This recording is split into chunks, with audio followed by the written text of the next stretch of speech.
days this Helsinki slang is more like it's like a very mixing a lot of English now, not so much Swedish anymore. That it's actually closer to say it's like Finglish now. Before it was more like Swedish, Finnish.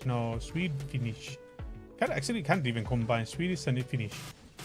The Swedish, Finnish, they have the same ending, so I can't fix it. But Finglish is now the thing. Swedish, yeah.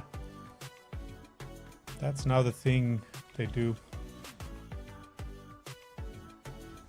So it's another thing, form of, you know, like the but it's I think we studied it in psychology or something. It's part of the psychological thing that, you know, like new generation, they want, because, you know, there's, you know, teenagers are like this kind of like a hungry to show and find their own place and everything. So they come up with the new things that making people think that, you know, they're special. They're different from the old generation, old people. But the funny thing is always that these things always circle around. The same way fashion. Oh, they always say like, oh, wait just 20, 30 years and something is back in fashion again. It's only back in fashion because of teenagers. It's only because of teenagers. Everything cycles around. Like, I remember, was it our generation or generation after us? They didn't want to wear like a long socks. Like ankle socks was the thing to wear. I think it was my generation. Ankle socks. So anything you do is ankle socks, so you show your ankles and everything. So now the new generation is going back to the long socks. And then they going for the extreme that even with shorts, you put the long socks and sandals. They like really combining everything. And now it's going to be funny because, you know, people are going to have a crazy tan lines. Imagine white feet and everything else is very, you know, very tanned, and everything else is It's always funny to see young generation. They are so lost. Well, not like lost, but they're really trying to find their place. So it's always funny to see. And then it's always funny how younger generations, they always will be mocking older people. I mean, I am already like a senile person. I'm a like senile citizen among the teenager. I'm like not even 40 and I'm already senile. I mean, I'm already ready to retire. I wish I would be. Thank you very much. Please believe me, I'm ready to retire now. Maybe then I'm allowed to retire. Yeah, but that's how it is. That's just how it is. So now, like, let's say things that are in fashion right now on the habits or stuff like that. Let's keep 40, 50 years, and then they will come back again. They will be out of fashion and then back in fashion. Just how it's always gonna be. It's a very funny system, but that's how it is. And it's a universal thing too, so it happens everywhere the same way. Although, like, I would say, like, I've seen, like, my wife's country, Kenya, it's a little bit different. Because there it's more, because, you know, it's quite conservative country. And then the things they do, they don't do the same, like rotating wise. They're coming more of like a liberal, westernized things to do and stuff like that. But they still make it as their own. But clearly there is also certain aspects that kind of like rotating, coming back and going out of fashion. But it's always, everything comes always down to that young generation is always going to try not to prove a point, but kind of like find their own existence. So that's how I see the whole thing going down. But mostly I will talk about my own country because that's I'm the best knowing. Kenyan stuff is always just how I see it from the side view. I mean, side watcher's point of view. So it's not like I know everything there that's going on. But the thing is also like not everybody also knows.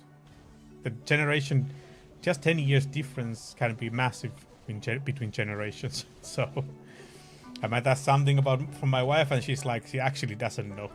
She actually says she doesn't know. She's a wrong person to ask that, because that's just few years. It's enough to make everything just go. The change is so much more drastic than, let's say, in Finland would be. But it's always it comes, no matter where you go, these changes, fashion, behaviors, certain kind of norms, they come always. It always comes from the younger generation, the teenagers, young adults. They're the ones who always shape the country the way it is gonna go. I mean, when the old generations will die eventually, the young generation will always come and take over the politics and all that. So there's always going to be that cycle.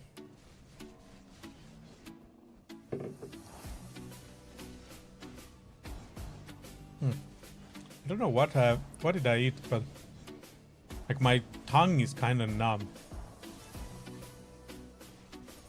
It's like I ate like a lot of sour candy. You know that feeling? But it's still not going away. Or I just ate raw pineapple. Feels like my tongue is eaten by some bacteria or something. Something is just chewing my tongue out.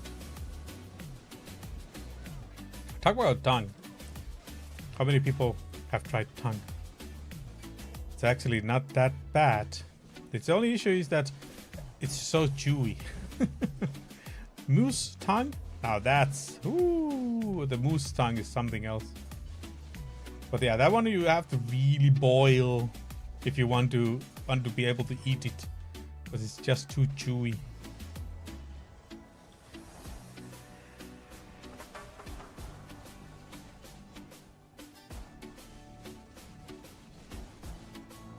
But moose meat is very nice. There's like there's something different with the, game meat, like a meat you hunt and stuff. It's so different always. Oh, you can't talk about meat. Meat is murder. Meat is murder. So, no, when something is good, it's good, and it's supposed to be happening. I mean, this is always the way you see it. Like, this is always the massive debate of everywhere you go. Probably talking such things might be getting big trouble. So, but the whole idea of it's like, okay, cycle of life. When it comes to like hunting and not to hunt, here's the difference. It's like you want the animals to, like die peacefully, or die long, cruel death of hunger and disease. I think that's how you should be putting it more. Because when there's not hunting happening, it's either that they are going to be hunted by other animals, or the population is so big that they're just going to spread a lot of like diseases. Because it's not like human race that like we have medicine, like we have medicines for all kind of diseases that are supposed to be killing people because there's too many people, but animals don't have that luxury. So there's either then animals usually have, the only option is that either you are being hunted more, or you're just going to start dying because of a disease, because you are spreading it so easily. This is the thing always, that it's either way of that. But it's like all these conversations about anything politically correct stuff, it is very, very polarized. It's like for some people it's always like one or another. But there's no like you can't see just the past. It's like meat is murder. That's it. Nothing else. There's no any other. It's 0 to 100. There's no 80%. There's no 70%, 50%. It's 0 to 100. You are on it or you're not on it. Yes or no. That's always the thing, like the whole issue about whole politics and everything. It's like you're watching a very boring movie or series. There's only good and bad. There's only good and bad. What happened to the things that, you know, for you to be able to do good stuff, you have to do bad stuff. Like okay, let's take an example of I think like a Star Wars was ahead of its time, really, with that political view. It is very political, to be honest. Think about it. Rebels are the good guys, and Empire is the bad one. So meaning like even now in this society, in Finnish society, it will also mean that the government is the bad one. They're the dark side. And then people who are resisting it, fighting against it, which is in a lot of times called terrorists, are the good guys. So you see how it is, like it's not like that simple. And then of course like in the original movies, it wasn't brought up as like there it was more of like black and white because of, you know, it's a very limited time and everything. But I think there was some moments there they also like kind of like rebels were kind of sacrificing others for their gains. But anyway, I think like honestly the best Star Wars movie is Rogue One. I'm gonna say it. The best Star Wars movies out there or any kind of production was Rogue One. Because it gave that perspective that yes, you were so-called good guys as a resistance, but what did you do to, you know, what kind of stuff you had to do it? Terrorism, killing innocent people for gaining information you require to fight back the Empire and stuff like that. So yeah, there it is. That's why I consider like it's absolutely the best movie in the whole Star Wars franchise. Movie, series, anything. Mandalorians are awesome, yes, but the bigger impact the Rogue One has for the whole franchise is definitely there. Because the Mandalorian is more following different kind of like a side of the story of the universe. Although of course it goes along with the movies and everything, stuff like that, but yeah, completely changing the whole person. Oh, what's this dude? Sometimes when this guy gets summoned, I don't even realize it. But good thing you just go around and just be like, oh, there it is. But yeah, I wish they would make more Rogue One kind of a movies without Jedi action and stuff like that. I think like there's a lot of untapped potential in the Star Wars universe, but unfortunately Disney is just so lost with these originals ideas. Probably if they would make another Indiana Jones again or something, they would also like very much go so weird places with that. Although of course I don't think also you should make any Indiana Jones movies without Harrison Ford. That's just how it is. That's how it's just connected. That's why it was pretty sad that they wanted to make the Indiana Jones game, because it just felt like it's just crazy money grabber idea. They're going to ruin it in a way or something. Yeah, I just don't like the idea. They should just leave it to be. But what can you do?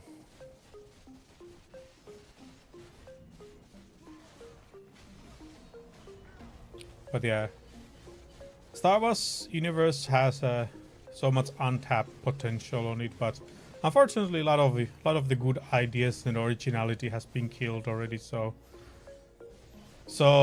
yeah, for me Star Wars is a little bit kind of like dead, because it's so, the whole original concept is like so killed. The origin, yeah, of course, like I understand you want to change it the way it is told and everything is going, but there's a reason it was a huge success long time ago.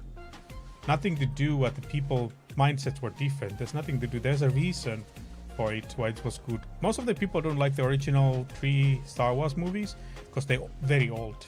So the visuality, the way of, you know, the acting is a different level because the production was different level. So, you know, they don't like it because of that. Because nowadays everything has to be so full of ADHD, flashing lights, everything here and there. Although, again, like it's always funny to see how the memes about Star Wars is that what happened with the choreography. Like, what happened to it? When you look like the Phantom Menace and the Clone Wars and all that, you know, the fighting choreography of Jedi's is just so crazy. And then these other ones, they're just like I don't know. It feels like playing like a Black Desert Online with certain classes. Like, it's really clunky. And then some are very smooth and nice looking. But then most of the classes are very clunky moving. Oh, it's just so funny. Yeah, those memes are just... I think, like, honestly, the best entertainment right now is just memes. It's just all about memes. Honestly, and also there's not like a lot of faith in movie productions and series right now. Because, okay, I heard a lot of people say like the Penguin series was a really, really nice. That it's a really good, like, you know, good kind of a show between the Batman 1 and Batman 2. But I personally haven't even seen the Batman movie, the one with Robert Pattinson. I haven't even seen that. So honestly, I can't even say much about it, like how it is. All I know is that the series was pretty good for the kind of like a transitioning from Batman 1 to 2 or something. I don't really understand. So like I said, I haven't seen the first one or anything regarding Batman because I excuse me, because for me it's quite hard to see like Batman as something else than wait, how did I forget his name? Whoa. Excuse me.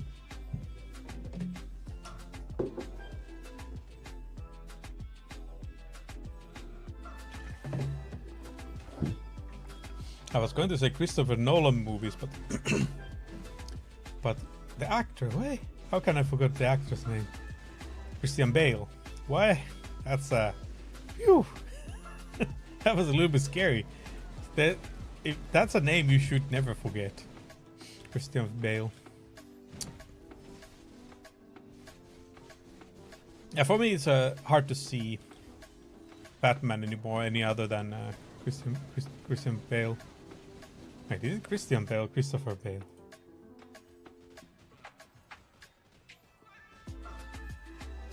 Christian Bale. Christian Bale. So yeah, it's kind of hard, and of course Heath Ledger as a Joker. That kind of like left some marks.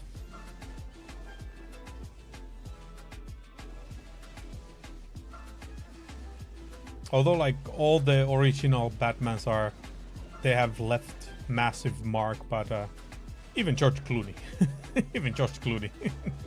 he left a certain kind of a mark as a Batman, but yeah, that was a little bit of more of like they filled out somebody who was very, very known, very popular actor that time and everything. So that's not the case. But yeah, it's really hard to see. But it's unfortunate that they're gonna keep coming back and forth with you know, recasting actors and stuff like that.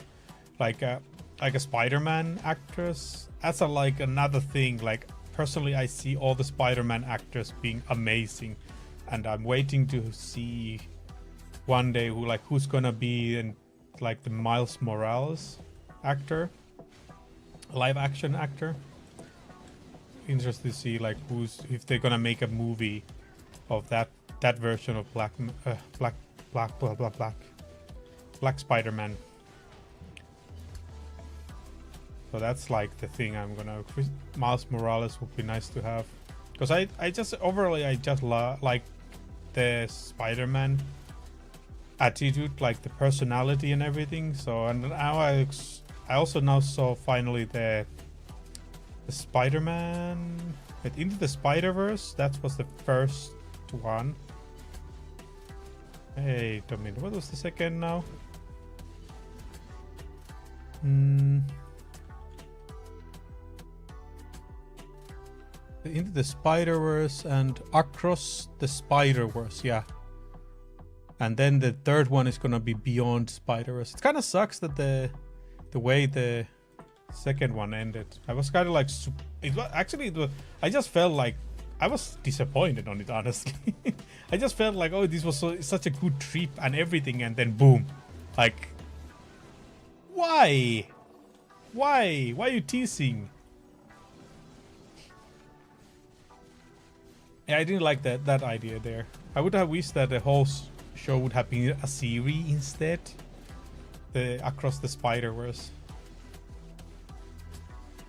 But anyway, getting a Miles Morales live action would be nice. Pretty crucial also, like who's gonna be on the role. But like I said, like any Spider-Man I've seen, all of them are like, they're really good casting. All of them.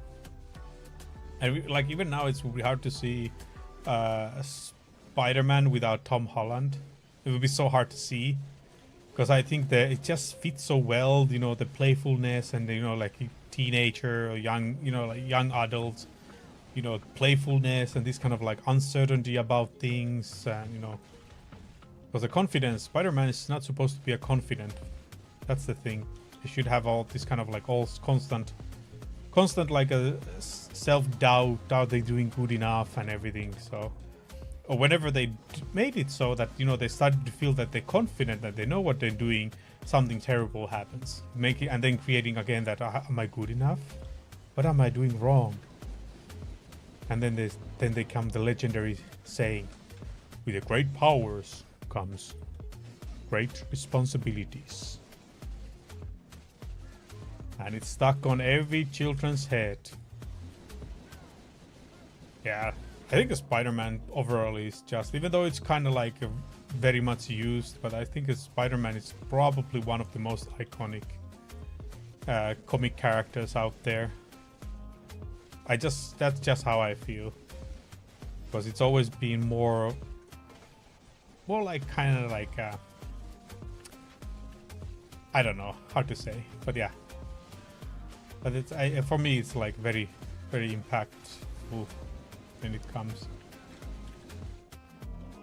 And then of course Batman in a way, because, you know, Batman doesn't have superpowers. So his only superpower is he's filthy rich. And he comes with all kind of technology gadgets. So that's why I always like Batman character is overcompensating lack of power with some, you know, like mind and everything games. Although that's the like thing I liked about the Christian Bale's Batman, the way they showed like the kind of like the constant fighting without superpowers, you know, putting damage, you know, like becoming kind of like cripple and all that, you know, like all the body is completely destroyed. God knows how many surgeries you have gone through and everything to just try to replace hips and everything. So yeah, I think that's the thing, how that kind of a fighting and not having and constantly awake during the nights, it's not gonna hit well, making you age fast and everything. So I think it was a very nice the way they finished it, the concept. Although I was hoping that they would have still brought one more something, I don't know. But then again, that would have been very much too much stretching the whole concept.